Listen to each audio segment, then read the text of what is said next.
Despite facing some challenges, such as car breakdown, we continued our journey and visited retired Kanuchi Gundu John, an OWC coordinator with an 8-acre cocoa farm. His dedication to showcasing successful farming practices has resulted in a steady income that supplements his salary as a government worker.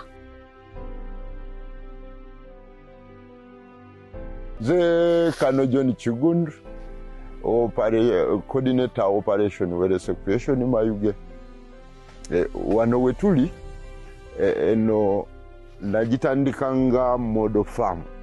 Kubanga tosobola gabira abantu bintu nga tomanyi behavior yabyo.